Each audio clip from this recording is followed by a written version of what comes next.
buat kami. Kalau kami ada hari ini, semua karena Tuhan. Anugerah Tuhan yang melimpah atas kami, yang membuat kami boleh berdiri hari ini. Terpujilah nama-Mu Tuhan Yesus, kami mengucap syukur. Kami tahu bahwa Engkau Tuhan yang sangat-sangat dapat dipercaya. Karenanya kami mau tetap percaya kepada Engkau. Karena Engkau Tuhan yang sangat-sangat terbukti dari semua perkataan-perkataan-Mu.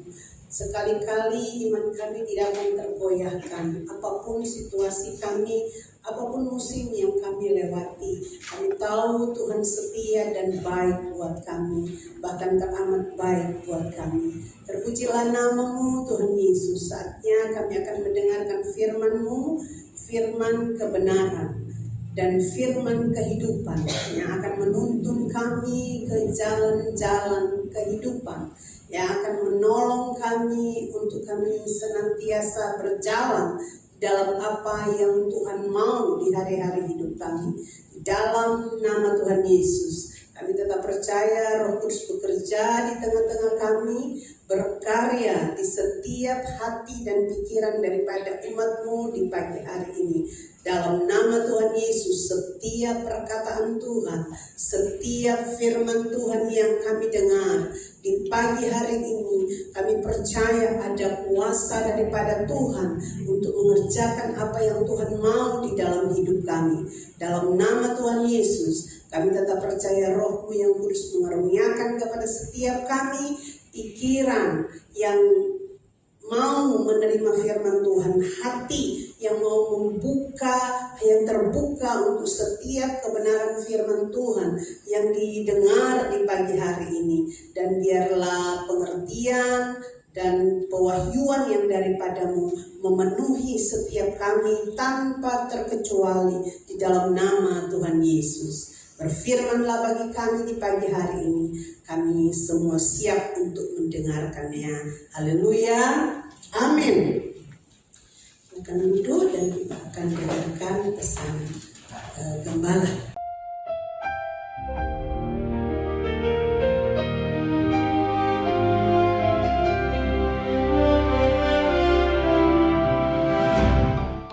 Shalom semua warga negara kerajaan Allah. Kalau kita bicara tentang kerajaan Allah, tidak akan luput daripada menyembah kepada Sang Raja. Seperti saya sampaikan pada episode yang sebelumnya, maka penyembahan itu sekarang dibuat sangat praktis, yaitu menyanyi.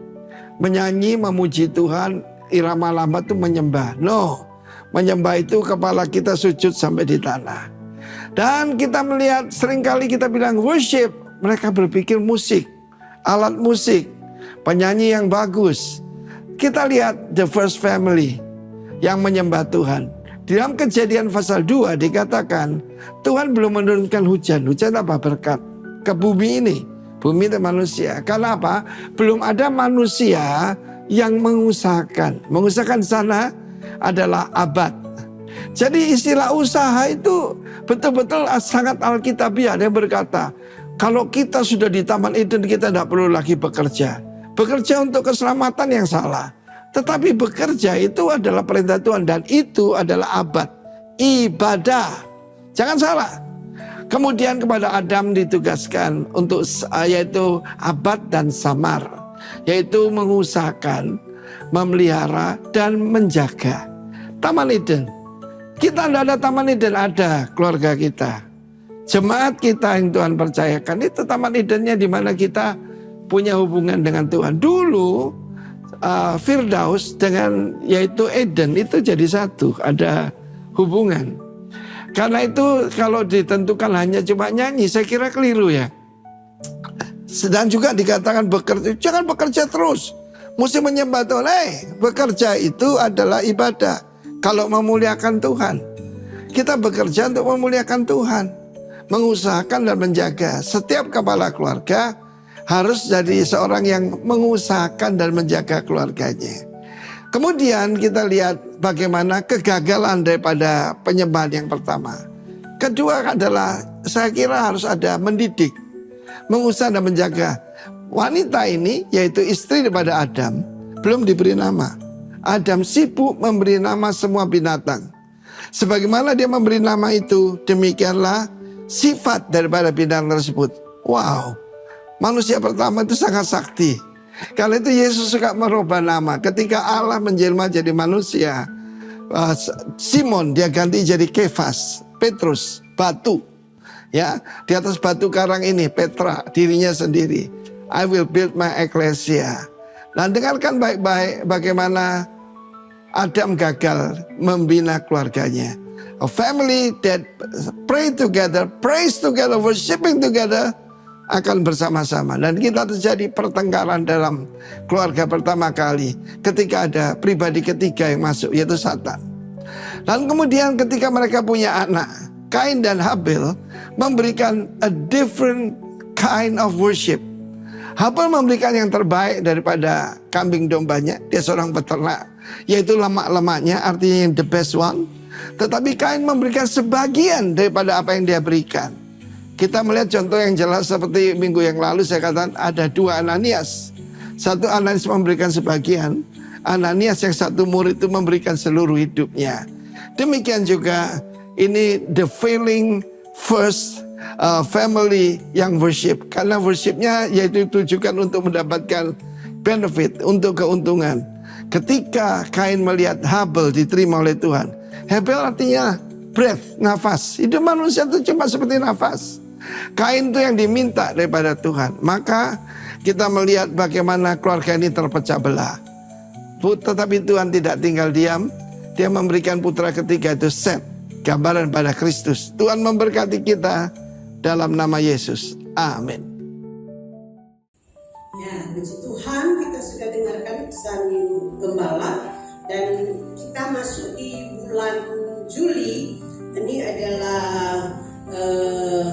periode tribulan ketiga di Rock Ministry, yang kalau di Rock itu biasanya mengenal ada season of spring, season of summer, dan sekarang season of autumn. Nah, di Juli, Agustus, September kita punya tema The Decision, keputusan, ya. Satu tema yang luar biasa bagi kita di 3 bulan ini, yang terambil dari Mazmur 119 ayatnya yang ke-30. Aku telah memilih jalan kebenaran dan telah menempatkan hukum-hukum-Mu di hadapanku. Ya, nah bulan Juli ini tema kita khusus di bulan Juli diambil dari Yosua pada pasalnya ke-24 ayat yang ke-15. Tetapi jika kamu anggap tidak baik untuk beribadah kepada Tuhan, pilihlah pada hari ini kepada siapa kamu akan beribadah. Allah yang kepadanya nenek moyangmu beribadah di seberang sungai Efrat, atau Allah orang Amori yang negerinya kamu diami ini. Tetapi aku dan seisi rumahku, kami akan beribadah kepada Tuhan. Ya, jadi tema 3 bulan kita itu adalah keputusan. Nah, Yosua saat itu ketika orang Israel sudah memasuki tanah Kanaan, menduduki tanah Kanaan, dan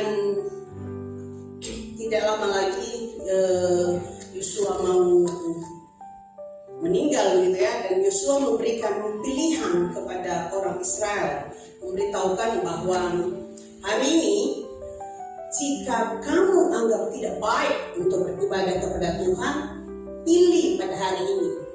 Kita mau tetap beribadah kepada Allah yang lain, atau kalau hari ini pilihannya begini, kita mau tetap dengan hidup kita yang lama atau sebaliknya. Ya, kita mau memilih untuk ketika kita ada sebagai ciptaan yang baru dalam Kristus, kita memutuskan untuk mengikuti apa yang Tuhan mau. Kita mau hidup benar-benar di dalam kebenaran. Jadi kita tidak lagi hidup kepada hidup yang lama, tapi kita mau memutuskan. Jadi ada pilihan. Dan Yosua kala itu bilang kepada rakyat Israel, bangsa Israel, tetapi aku dan seisi rumahku, kami akan beribadah kepada Tuhan. Ayat ini sangat terkenal sekali. Aku dan seisi rumahku akan beribadah kepada Tuhan. Ya, hari-hari ini apa yang menjadi, ini keputusan yang sederhana saudara, karena sesungguhnya kalau kita bilang kita mengasihi Tuhan, kita mencintai Tuhan, ya berarti cinta itu akan terlihat dari apa yang menjadi prioritas hidup kita. Amin. Ya, siapa yang bilang tidak mengasihi Tuhan? Pasti semua bilang mengasihi Tuhan. Amin. Dan saudara ada hari ini, beribadah hari ini, karena Ibrani 10 ayat 25 bilang kan, jangan kita menjauhkan diri dari apa? Pertemuan-pertemuan ibadah. Dan ibadah menjadi prioritas dalam hidup kita. Amin. Ya. Hari ini ada banyak orang lain memilih untuk ada di tempat lain, tapi kita memilih untuk ada di sini, untuk beribadah kepada Tuhan. Prioritas kita itu menjadi berbeda. Kalau kita bilang kita mencintai Tuhan, kita mengasihi Dia, itu berarti Dia menjadi yang terutama di dalam hidup saya dan saudara. Kalau pacar saudara ada yang sudah pacaran, terus dia bilang saya mencintai kamu, tapi waktu telepon berkali-kali tidak angkat, tidak pernah hubungi, gitu kan? Itu berarti apa? Iya, bukan prioritas. Berarti tidak sesuai perkataannya dengan apa yang dia lakukan. Ya toh? Mana ada bilang, siapa di antara saudara yang saat ini pacaran lalu pacarnya bilang saya cinta, saya mengasihi, tapi telepon aja sebulan mungkin cuma sekali gitu ya, tidak pernah ketemu, padahal satu kota, sebelah rumah lagi. Ya, jadi kalau kita bilang cinta, itu akan terlihat dari prioritas hidup kita. Nah, mari kita lihat Matius pada pasalnya ke-21, kita akan baca dari ayat yang ke-28 hingga ayatnya yang ke-32. Perikopnya perumpamaan tentang dua orang anak. Kalau kita lihat di bacaan di atasnya itu ada pertanyaan mengenai kuasa Yesus. Jadi waktu Yesus masuk ke bait Allah dan di sana ada imam-imam, ada tua-tua bangsa Yahudi, dan Yesus mengajar di sana. Lalu ada hal yang mereka pertanyakan, saudara nanti bisa baca di ayat yang sebelumnya. Lalu di ayat 24 Yesus bilang begini, tetapi apakah pendapatmu tentang ini? Seorang mempunyai dua anak laki-laki. Ia pergi kepada anak yang sulung dan berkata, anakku, pergi dan bekerjalah hari ini dalam kebun anggur. Jawab anak itu, baik Bapa. Tetapi ia tidak pergi. Lalu orang itu pergi kepada anak yang kedua dan berkata demikian juga. Dan anak itu menjawab, aku tidak mau. Tetapi kemudian ia menyesal lalu pergi juga. Siapakah di antara kedua orang itu yang melakukan kehendak ayahnya? Jawab mereka, yang terakhir. Kata Yesus kepada mereka, aku berkata kepadamu, sesungguhnya pemungut-pemungut cukai dan perempuan-perempuan sundal akan mendahului kamu masuk ke dalam kerajaan Allah. Sebab Yohanes datang untuk menunjukkan jalan kebenaran kepadamu dan kamu tidak percaya kepadanya. Tetapi pemungut-pemungut cukai dan perempuan-perempuan sundal percaya kepadanya. Dan meskipun kamu melihatnya, tetapi kemudian kamu tidak menyesal dan kamu tidak juga percaya kepadanya. Jadi ada satu perumpamaan yang disampaikan oleh Tuhan Yesus. Dan kalau ini juga disampaikan buat kita siang hari ini, kalau yang punya orang tua, yang jadi orang tua, kita punya dua anak. Lalu yang satu kita bilang, coba kamu kerjakan yang itu. Yang satu akan bilang, oh iya, baik, oke, siap, gitu kan. Tapi ujung-ujungnya tidak dikerjakan. Ya, siap, tapi tidak dikerjakan. Lalu yang satu, waktu dia bilang kamu kerjakan yang ini, lalu anak itu bilang malas, nggak mau, gitu. Tapi dia kerjakan tepat pada waktunya. Nah, menurut saudara, ya kita yang menjadi orang tua, mana sebenarnya yang bikin kita kesal? Sebenarnya dua-dua ya. Kalau yang satu kan yang bilang iya, waktu pertama dia bilang iya, kita kan happy loh. Tapi waktu dia tidak kerjakan, kesal kita. Kalau yang satu, waktu dia jawab nggak mau, kita juga akan kesal sebenarnya. Waktu disuruh, malas. Gitu. Tapi ujungnya dia kerjakan, happy lah kita. Gitu. Kan kita tahu dia tidak kerjakan, dia tidak mau, ternyata dia kerjakan. Tapi kalau disuruh memilih, seperti orang-orang yang ada di kisah ini, imam-imam kepala, ya, orang-orang Farisi di ayat 31, waktu Yesus tanya, siapa dari dua anak ini yang melakukan kehendak papanya? Yang satu, mereka jawab, yang terakhir. Yang awalnya bilang nggak mau, tapi ujungnya dia mau, dia kerjakan gitu. Lalu dikatakanlah di ayat 31 bahwa gambarannya ya seperti apa yang disampaikan oleh Yosua. Kita sudah diselamatkan, kita sudah ciptaan yang baru. Intinya kita apa? Tahu apa? Firman. Kita bilang ya buat firman, tapi kita tidak apa? Lakukan. Kita tidak hidupi itu firman. Anak itu bilang ya, tapi tidak lakukan. Kenapa Tuhan bilang begini? Bahwa pemungut cukai dan perempuan-perempuan sundal akan mendahului kamu masuk ke dalam kerajaan Allah. Ini ngomong buat orang-orang Yahudi itu ya. Maksudnya begini, bahwa hari-hari ini mungkin ada orang-orang yang kita lihat jauh hidupnya daripada Tuhan. Kita kadang merasa bahwa kita orang yang paling benar seperti itu. Tapi kita tidak lakukan. Dan mereka pada akhirnya menerima Yesus dan hidup seperti apa yang Tuhan mau. Ini yang menjadi tantangan buat kita di hari-hari ini. Karena firman Tuhan tidak sekedar menjadi informasi buat saya dan saudara, tapi seharusnya itu firman adalah sesuatu yang dapat mengubahkan hidup saya dan saudara. Amin. Haleluya. Jadi ini the decision, keputusan kita. Tadi kita nyanyi, tak mau ya ku hidup dunia ini lagi. Itu keputusan. Benar-benar memutuskan bahwa saya sudah menjadi ciptaan baru, dan sebagai ciptaan baru saya menikmati semua yang terbaik. Karena saya anak, saya dapat warisan dari Bapa saya. Kemenangan Kristus itu adalah kemenangan saya. Amin.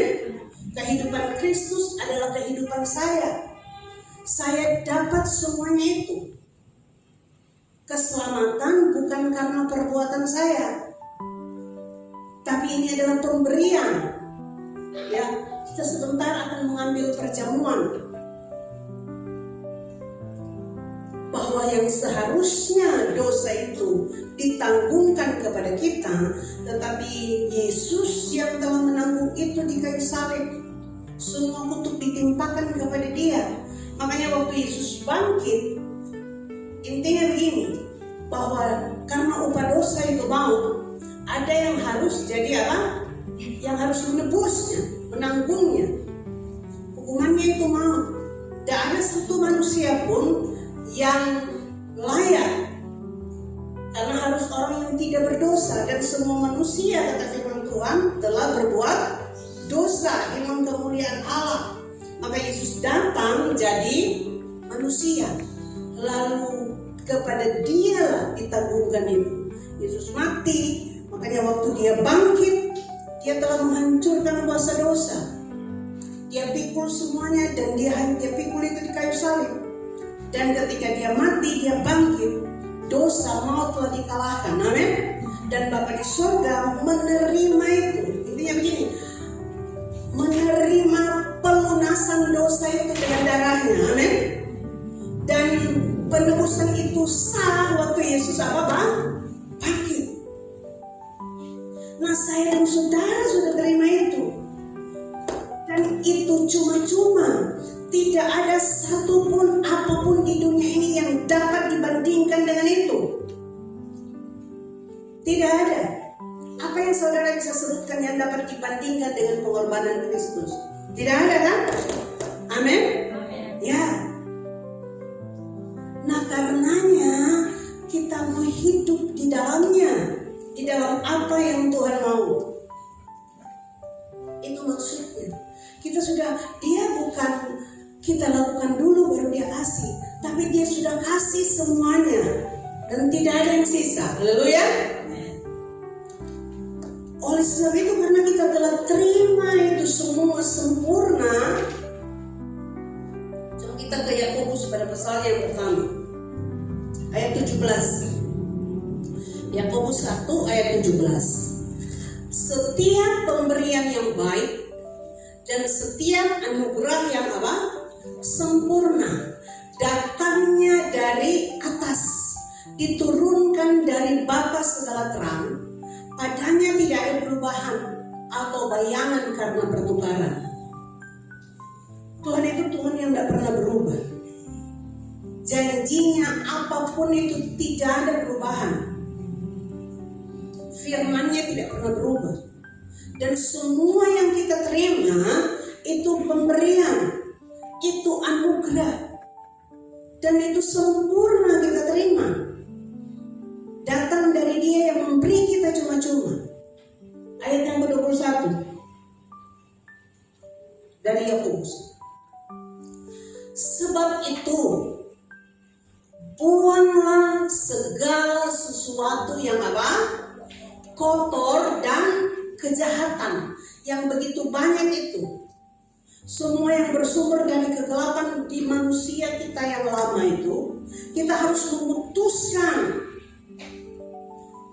setiap waktu untuk kita buang. Kita harus buang, harus tinggalkan itu. Dan terimalah dengan lemah lembut firman yang tertanam di dalam hati, yang berkuasa menyelamatkan jiwamu. Firman itu yang akan mengubah pola pikir saya dan saudara, yang akan dapat mengubah karakter hidup saya dan saudara. Ayat 22, tetapi hendaklah kamu menjadi pelaku firman. Sekali lagi, karena firman itu tidak sekedar sebagai informasi semata, sebagai pengetahuan semata untuk kita tahu tentang firman, tapi harus kita menerimanya. Kata firman Tuhan tadi, terima, sepakat dengan firman, setuju dengan firman. Itu tertanam di dalam hati dan saya dan saudara, terukir di hati saya dan saudara. Tetapi hendaklah kamu menjadi pelaku firman. Firman yang tertanam berkuasa, saudara. Ingat, firman itu berkuasa untuk mengubahkan saya dan saudara, kehidupan kita. Dan bukan hanya pendengar saja, semua kita. firman itu yang Tuhan mau. Kita sudah terima yang tadi, yang terbaik. Keselamatan, hidup kekal. Dibenarkan, dikuduskan, dilayakkan. Diakui sebagai anak. Haleluya. Tuhan bilang begini, sekarang rohnya tinggal di dalam kita. Dan harus ada buah kan? Ya, waktu kita melakukan itu, buah pertobatan itu keluar. Waktu kita menjadi pelaku. Sebab jika tidak demikian, kalau kita hanya menjadi pendengar, firman hanya sekedar informasi dan pengetahuan buat kita. Nah, saudara bisa lihat kan, oh ini orang bisa kuasai firman, hafal, hampir semua ayat dia hafal, tetapi kita tidak hidupi. Tapi yang Tuhan mau, kita bukan hanya sekedar tahu firman itu, firman Tuhan, tapi kita menjadi pelaku.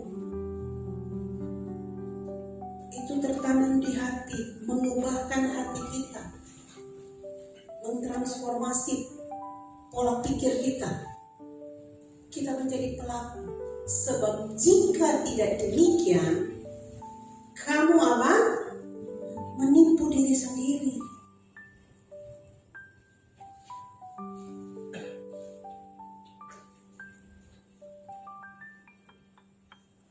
Iya. Menipu diri sendiri. Ayat 23. Sebab jika seorang hanya mendengar firman saja dan tidak melakukannya, ia adalah seumpama seorang yang sedang mengamat-amati mukanya yang sebenarnya di depan cermin. Baru saja ia memandang dirinya, ia sudah pergi atau ia segera lupa bagaimana rupanya. Ayat yang 25. Tetapi barang siapa meneliti hukum yang sempurna, yaitu hukum yang memerdekakan orang, dan ia bertekun di dalamnya, firman Tuhan, ya firman Tuhan maksudnya, jadi bukan hanya mendengar untuk melupakan. Saya selalu bilang minimal tiap kita dengar firman Tuhan, ulang tuh ada bagian firman yang kalau kita benar-benar memperhatikan, kita mengarahkan hati kita buat kebenaran firman Tuhan, fokus kita kepada Tuhan, kita tidak sibuk scroll handphone, ya.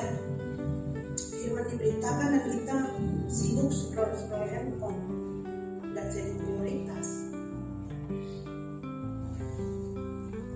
Firman Tuhan mau bilang begini, kalau kita meneliti hukum yang sempurna, hukum yang memerdekakan orang, bertekun di dalamnya, bukan hanya mendengar untuk melupakan. Makanya kalau di KK atau di MWM kan kita sharing apa sih yang kita dapat hari Minggu.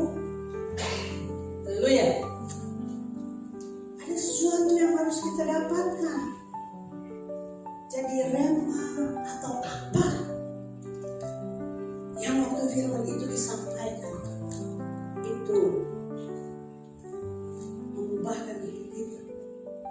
Itu bisa menjadi berkurang karena firman Tuhan itu bermanfaat untuk mengajar, menyatakan kesalahan, memperbaiki kelakuan, dan mendidik orang dalam kebenaran. Jadi kita tidak lupa, tetapi sungguh-sungguh melakukannya. Ia akan berbahagia oleh perbuatannya. Haleluya. Ya. Ujung-ujungnya kita yang menikmati itu. Waktu kita lakukan firman, yang menikmati semuanya itu adalah saya dan saudara. kebaikan dari firman yang kita lakukan itu pun kembali kepada kita, pun menjadi berkat buat orang lain.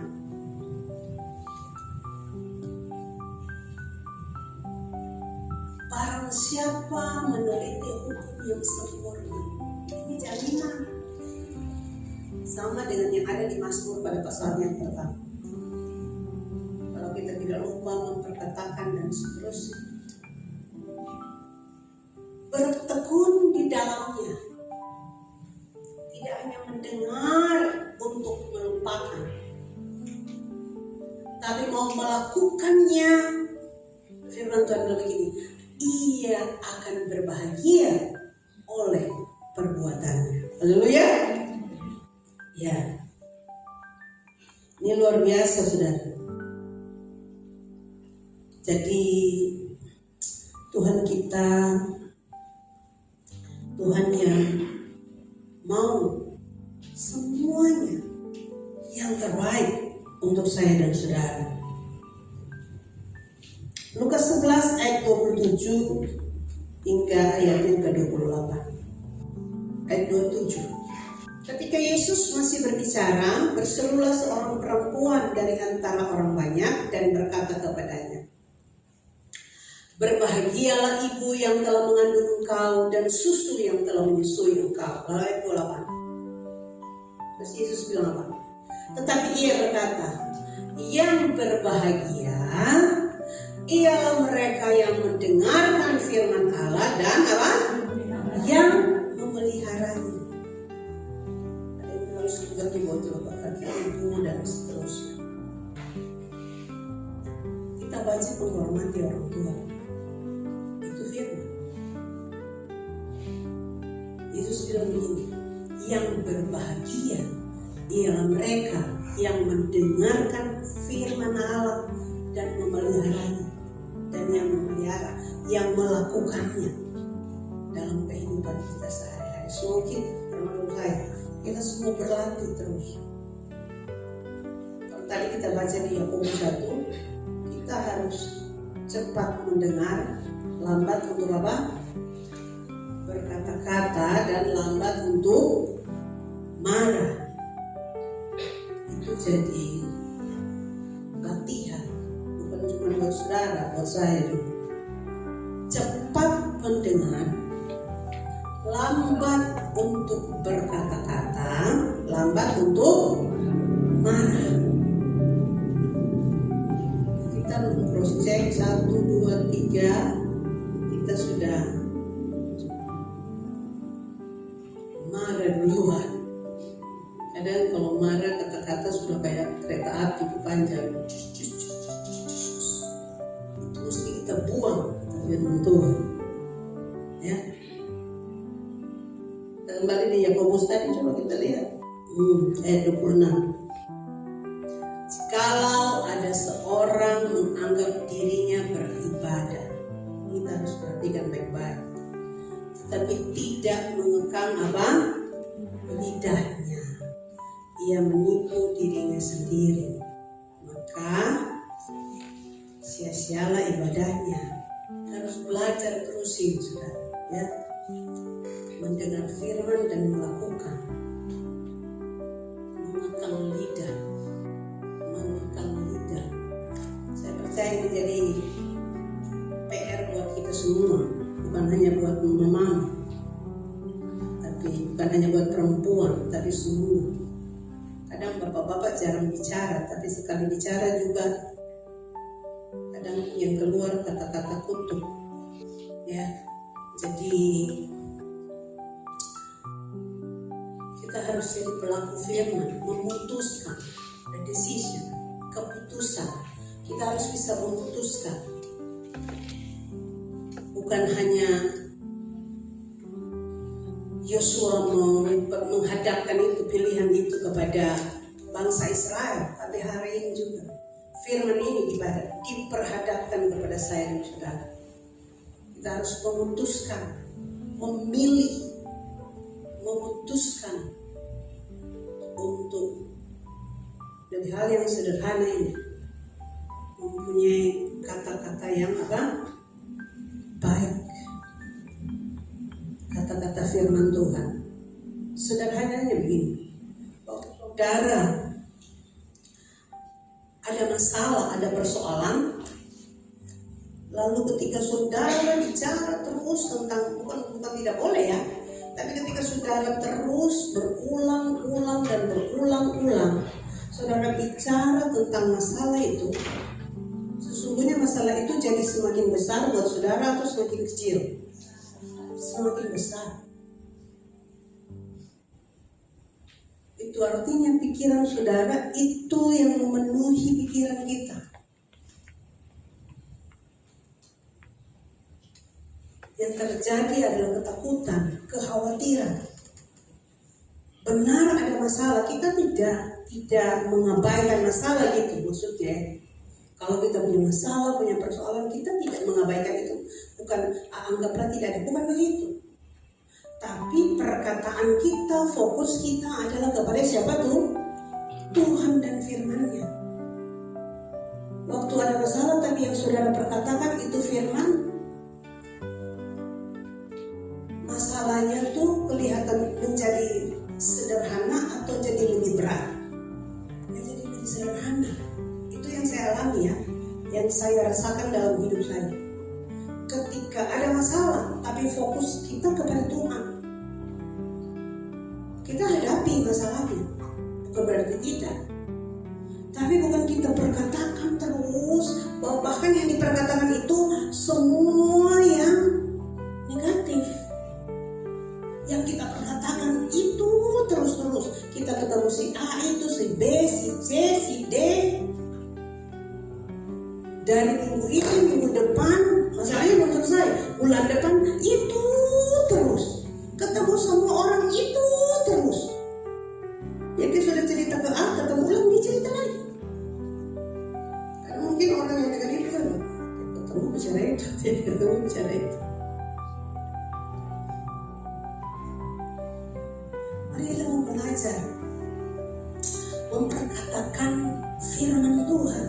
Karena firman itu berkuasa, saudara. Bahkan kita percaya begini, bahwa yang tadi Yesus bangkit itu, kita menerima warisan bahwa dia telah menyelesaikan semuanya. Amin. Kita belum lihat, tapi Tuhan sudah bekerja di balik semua yang kita belum lihat itu. Kita harus punya tadi kita nyanyi apa tuh? Tetap memilih untuk percaya. Kita percaya. Hatiku tetap teguh. Ada tantangan itu oke. Tapi mau memilih untuk percaya kepada apa kata firman. Jadi mari kita katakan firman. Renungkan firman. Yang kuasai pikiran kita itu firman Tuhan. Masalah boleh ada, oke. Dan saya percaya jalan keluar itu pasti ada. Solusi pasti ada. Karena itu janji Tuhan. Amin. Coba kita baca itu ayatnya. Ya, 1 Korintus 10 ayat yang ke-13. Ya, coba dimunculkan. Pencobaan-pencobaan yang kamu alami ialah pencobaan-pencobaan biasa yang tidak melebihi kekuatan manusia. Ini firman dan ini janji. Sebab Allah setia, dan karena itu Ia tidak akan membiarkan. Jadi kalau kita mengalami apapun, kita tahu bahwa Allah itu apa? Setia. Sekali lagi, Allah itu apa? Setia. Dia bukan manusia yang bicara hari ini besok dia lupa, atau dia bicara hari ini A lalu besok B. Firman-Nya itu ya dan amin. Tuhan itu setia. Namanya Sang Setia. Dan karena itu Ia tidak akan membiarkan kamu dicobai melampaui kekuatan. Pada waktu kamu dicobai, Ia akan memberikan kepadamu apa? Jalan keluar. Harus percaya ini saudara. Memberikan kepadamu jalan keluar sehingga kamu dapat apa? Menanggungnya. Nah, kita kembali ke ayat firman Tuhan tadi. Sekarang kita lihat di Roma 7 ayat yang ke-15. Nah, kita mungkin akan ngomong begini. Seperti Paulus bilang begini. Sebab apa yang aku perbuat aku tidak tahu. Karena bukan apa yang aku kehendaki yang aku perbuat, tetapi apa yang aku benci. Nah, saya dan saudara yang ada dalam Kristus, benar, kita sudah punya kesadaran untuk benci terhadap dosa, dan kita mulai berlatih. Kita masih ada di fase ini. Orang-orang yang mulai mengerti bahwa apa yang aku perbuat aku tidak tahu, karena bukan apa yang aku kehendaki yang aku perbuat, tetapi apa yang aku benci itulah yang aku perbuat. Tapi kita tidak bisa ada di fase ini terus. Roma 8 ini yang harus kita percaya dan harus kita hidupi. Roma pada pasal yang ke-8, hidup oleh apa? Roh. Amin. Hidup oleh roh. Rohnya telah ditaruh di dalam saya dan saudara. Ayat 2, roh yang memberi hidup telah memerdekakan kamu dalam Kristus dari hukum dosa dan hukum maut. Ayat 9, tetapi kamu tidak hidup dalam daging, melainkan dalam apa? Roh. Jika memang roh Allah diam di dalam kamu, tetapi jika orang tidak memiliki roh Kristus, ia bukan milik Kristus. Siapa yang percaya hari ini, kita yang telah menerima Yesus sebagai Tuhan dan Juru Selamat, bahwa rohnya berdiam di dalam kita? Amin. Ya, kita hidup oleh roh. Dia pasti yang akan menuntun saya dan saudara, memberitahukan, menolong kita, memampukan kita. Tetapi jika Kristus ada di dalam kamu, dan ada ya bagi kita yang terima Dia sebagai Tuhan dan Juru Selamat, maka tubuh memang mati karena dosa, tetapi roh adalah apa? Kehidupan oleh karena kebenaran. Itu dia. Roh adalah kehidupan oleh karena kebenaran. Ayat 11. Dan jika roh Dia, ini, yang telah membangkitkan Yesus dari antara orang mati diam di dalam kamu. Keren tidak? Wow, keren. Kuasa yang membangkitkan Kristus dari antara orang mati. Roh Dia yang telah membangkitkan Yesus dari antara orang mati, itu diam di dalam saya dan saudara. Amin. Kesadaran ini harus ada pada setiap orang percaya. Maka Ia yang telah membangkitkan Kristus Yesus dari antara orang mati akan menghidupkan juga tubuhmu yang fana itu oleh rohnya yang diam di dalam kamu. Jadi saudara-saudara, kita adalah orang berhutang, tetapi bukan kepada daging. Lalu kita mau hidup menurut daging. Tidak. Kita berhutang kepada ini. Amin. Kepada Kristus yang telah memberi saya dan saudara keselamatan yang cuma-cuma itu. Sebab jika kamu hidup menurut daging, kamu akan mati. Tetapi jika oleh roh, nah ini, rohnya berdiam di dalam kita, kita dapat mematikan perbuatan-perbuatan apa? Daging itu. Galatia bilang perbuatan-perbuatan daging itu nyata, macam-macam bisa. Ya toh? Buah roh itu apa? Kasih, sukacita. Nah itu. Bukan karena kita hebat, kita tidak bisa berusaha dengan kekuatan sendiri, bahwa saya bisa membuang semua kedagingan, semua hal-hal yang kotor, yang jahat. Tapi kita tahu Rohnya berdiam di dalam kita. Amin. Dan anugerahnya yang akan firmankan begini, oleh Roh itu kamu mematikan perbuatan-perbuatan tubuh. Bukan berusaha. Artinya begini, kita tanpa kesadaran bahwa Rohnya berdiam di dalam kita, lalu saya berusaha untuk begini, tapi saya tahu saya hidup karena anugerah. Rohnya berdiam di dalam saya, ada kuasa di dalam saya, kuasa Yesus, kuasa yang membangkitkan Yesus dari antara orang mati. Amin. Makanya Paulus bilang begini, yang kukehendaki ialah mengenal Kristus dan apa kuasa kebangkitan. Itu yang bekerja dalam saya dan saudara.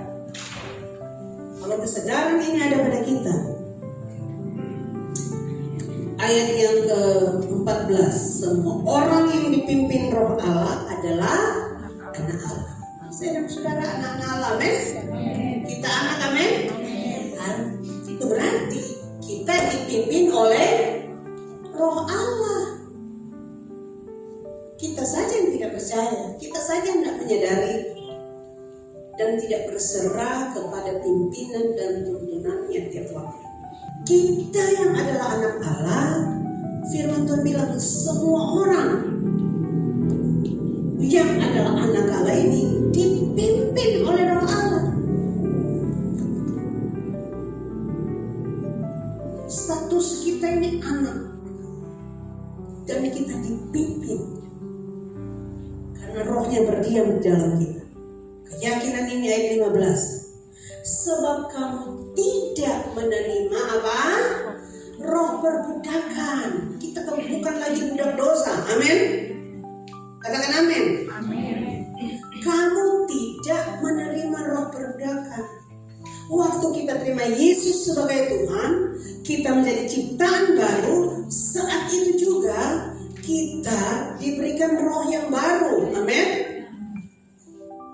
Bukan lagi roh perbudakan itu yang membuat kamu menjadi takut lagi, tetapi kamu telah menerima roh yang menjadikan kamu anak Allah. Oleh roh itu kita berseru apa? Ya Aba, ya Bapa. Kita bisa panggil dia Bapa. Dan Bapa yang kita sembah dalam nama Yesus itu Bapa yang baik. Dia Raja yang punya alam semesta. Amin.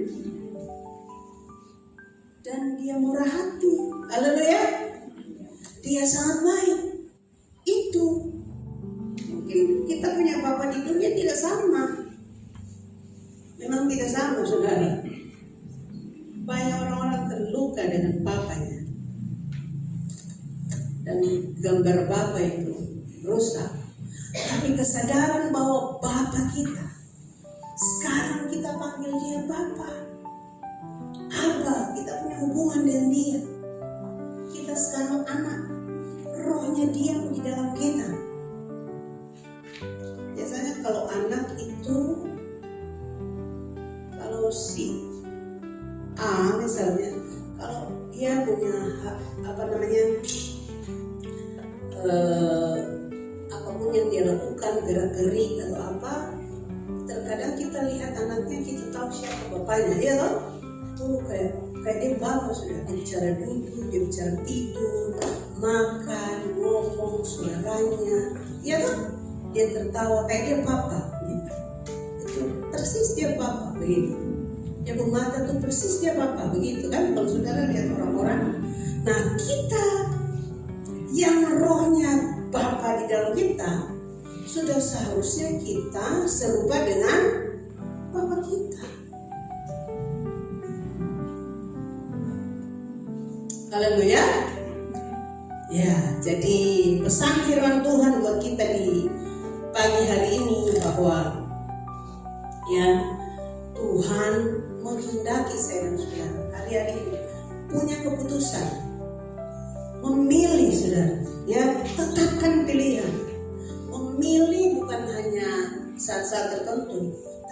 punya komitmen. Komitmen itu tuh maksudnya ini, mau apapun keadaan kita pegang komitmen itu. Amin.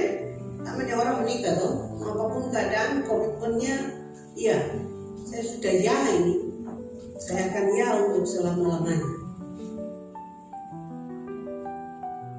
Pegang komitmen, memilih dengan komitmen bahwa saya mau melakukan, baik atau tidak baik waktunya, saya akan lakukan. Ini menjadi keputusan saya. Saya mau ikut Tuhan sungguh-sungguh. Saya mau prioritaskan Dia. Saya mau mengampuni, gitu kan? Hidup firman toh, amin. Haleluya. Tidak ada pilihan yang apa ya? Kalau sekarang orang bilang netral itu maksudnya ini. Ya, tidak jelas begitu ya. Bisa di A, bisa di B. Dan begitu.